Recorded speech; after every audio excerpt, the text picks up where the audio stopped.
welcome to this messy episode of Ashes to Aligned. Messy is a play on words because it's not only the focus of this episode, but kind of where I've been living and what I've been dealing with for the past several weeks.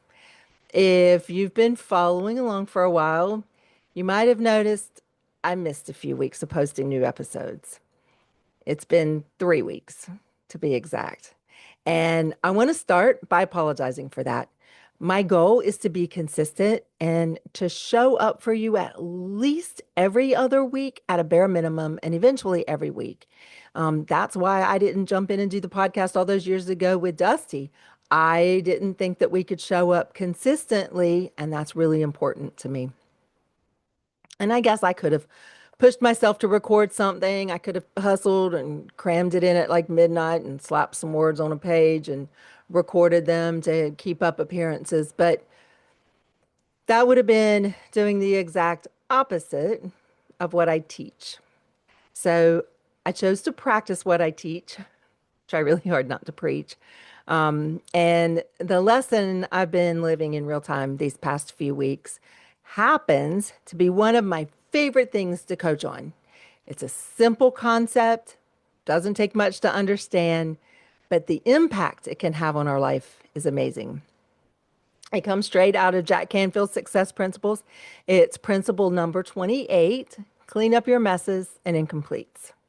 And I didn't go quiet because I ran out of things to say. Can't imagine that'll ever happen.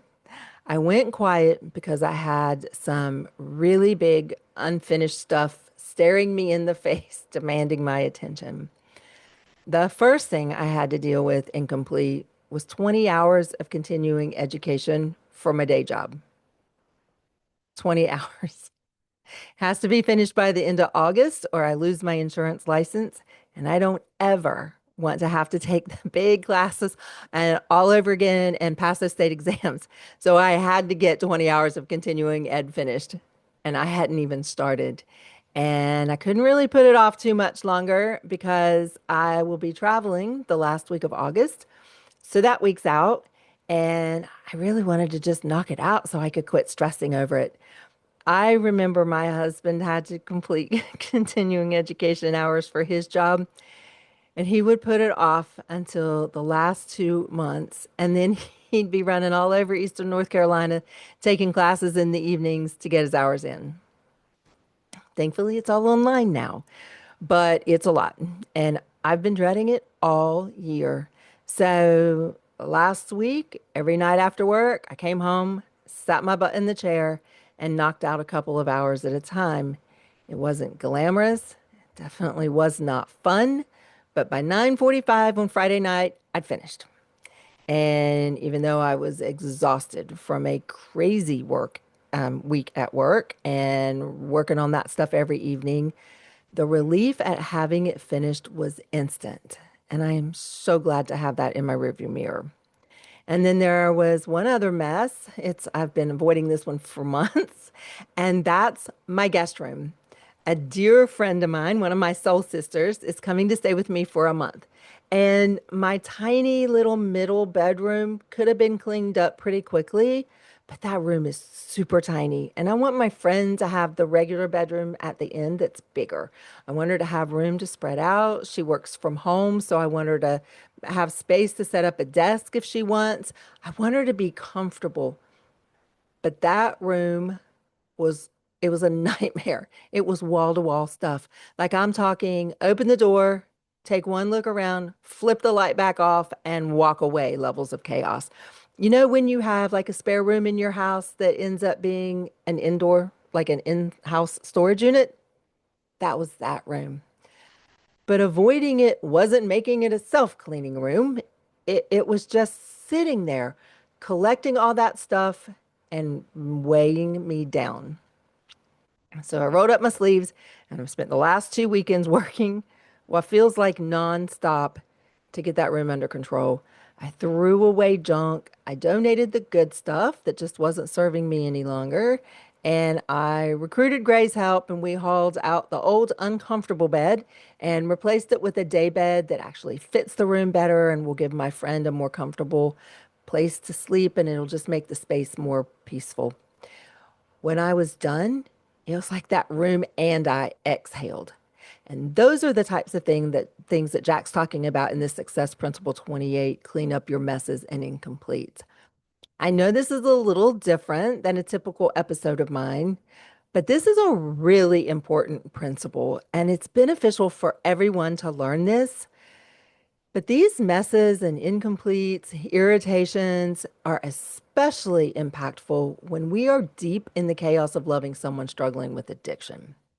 So I decided to make this a coaching episode, and I'm even going so far as to include a PDF download. Check the description to see if there's a link there. And if you don't find it there, send me an email or a message on Facebook and I'll get it to you.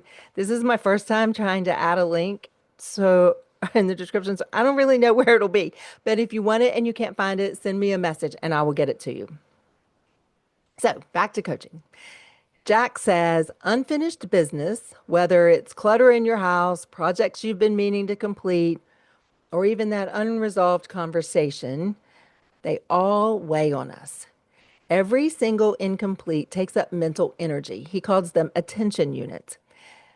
Think about it. Like every time I walked past or near that messy room, or when you think about bills that you haven't paid, or you remember that friend that you need to call back, parts of our brain get yanked into those incompletes. It's not even necessarily on a conscious level, but subconsciously, attention gets pulled away to those messes and incompletes. They're also usually irritations or things that we tolerate and really bug us. And when you multiply that by dozens, maybe hundreds of little incompletes, you're walking around with 100 tabs open in your brain. And then you wonder why you feel drained. Jack's solution is simple. Close the loops. When it comes to these messes or incompletes, you can do it, you can delegate it, delay it, but with a specific date to complete it, or dump it all together. But stop carrying around these half-finished things. Now, you may be thinking, okay, that's great, but how does that help me with my current situation with my person? Well, here's the connection. When you're in that constant storm, obsessing over someone else's recovery, your own life fills up with messes and incompletes.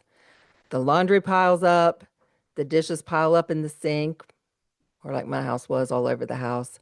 The bills stack up on the counter, or piles of unopened mail are just everywhere. The dreams you once had, they get relegated to the back of your mind and start collecting dust. All of those incompletes, they become a kind of proof, at least proof in your mind that you're failing, proof that you're not enough, proof that you can't keep it together, that you're not capable. But when you start closing loops, even small ones, you reclaim your energy and your confidence. You remind yourself, I can follow through. I can create order. I can do something that makes me feel better today. When I finished that continuing ed and I finally started transforming that junk room into a real bedroom again, something shifted inside of me. I felt lighter and I felt more capable. And the timing was really interesting because honestly, I've been struggling with mindset the past month or so. I've kind of wondered if I could really handle everything I'm taking on. I work a demanding full-time job that is very draining. I'm not just launching this podcast, but trying to stay consistent. So I continually provide value and hope for someone who's lost in the trenches of hell because I know how important a lifeline can be. I'm launching a course, which is basically a step by step. It's the same blueprint that I made for myself when I reclaimed my life. I want to create an online community for continual support, not just a Facebook group. I want something that's more robust and more secure than that. And then there's, trying to maintain personal relationships too. And I've really started to have doubts creep in on me just the last couple of weeks, maybe 3, 4 weeks. But as I was working on that room, I could feel that weight lifting with every item I carried out of there. And I kept thinking about this principle. And I was like, yeah, you know what? I can't handle all the things. I got to be organized and I have to stick with a plan, but I can do it. And it's also reinforced something I already knew, but sometimes forget. Taking care of these incompletes isn't just about productivity, it's about our peace of mind. It's about reminding yourself that you can handle your stuff. It's about giving yourself back the energy you've been bleeding out into messes and half finished projects. Jack also calls them irritations and tolerances. And I gave my examples, but here's a couple more that I usually use when I'm illustrating and teaching this. If you live in a house in a part of the country that needs to have the grass mowed, think about coming down the road or your street or pulling into your driveway and looking at your grass that's knee high. As soon as you see your house, a heaviness drops down on you, and all you can see is that grass. You know you need to get it taken care of. You know the neighbors are talking, but for whatever reason, you just haven't, and you still can't get to it tonight. But let's say you hire a teenager to mow the grass while you were at work. Now you come down the road or your street or you turn into your driveway, and suddenly your home feels good. The grass is pretty, and house feels like a sanctuary now rather than a jungle. Did you kind of feel the difference just imagining those scenarios? Inside our house is no different. Imagine you have a kitchen cabinet, a kitchen door, or a drawer that won't close correctly. And every time you walk through your kitchen or you go in there, you see that door hanging funny or the drawer that's cockeyed, and it irritates you. And you may not even be consciously aware of why you feel frustrated or get grumpy when you walk into your kitchen, but you do know it's not someplace that feels good to you. You don't want to spend time in there. If it's a drawer that you have to fight with, I used to have a drawer that was stuck and I had to fight to get it open to get out a spatula or a serving spoon. And you don't even want to cook because it's just a damned hassle every time you got to try to get something out of that drawer. So you order pizza again. Now imagine everything in the kitchen is working right. You go in there, and even if you don't enjoy cooking, you're okay with being in the kitchen and you can put something together for dinner because now you're focused on feeding yourself or feeding your family, not the fight with the drawer. Each of those examples is just one thing, like the grass that needs cut or the drawer that's off the track. But think about how irritating that one thing is. Now multiply that by several or many things. And I think you can see the compounding effect those messes and incompletes, tolerances, irritations can have on our attitude, how it can cause our patience to wear thin, and just in general, make us grumpy and unhappy. And then add on top of that the stuff that comes from loving someone struggling with addiction. When we're operating from a diminished capacity because of those tolerances and irritations, it just makes everything worse. So let me ask you, what's unfinished in your world that's quietly draining you? Is it the clutter in the corner of the room you avoid? Maybe that stack of papers that you move from one pile to another pile and then back again? That difficult conversation you know you need to have, but you keep putting off? Now, what's one mess or incomplete you could deal with this week? Not all of them, just one. Is there a quick fix that you can just do and be done with? Is there something you can delegate and ask someone to help with? Like in my bedroom, I did most of the cleaning in that back room, but I couldn't move that bed by myself. So I called Gray and I worked out a time with him that he could come and help me take out the bed, go to the storage unit and get the day bed. I did most of it, but I did have to delegate part of it in the form of asking for help. Can you delay it with a specific completion date so it doesn't continue to be an incomplete? Or can you just dump it and be completely rid of it, whatever it is? I did a lot of that in the last 2 weeks, and it is very freeing. Because here's what I do know. Every incomplete you clear creates space for healing, clarity, and alignment. Maybe you've been so consumed with loving someone else that you haven't had the bandwidth to deal with your own incompletes. And I get it. I've lived it. And as I've shared, it cost me a lot.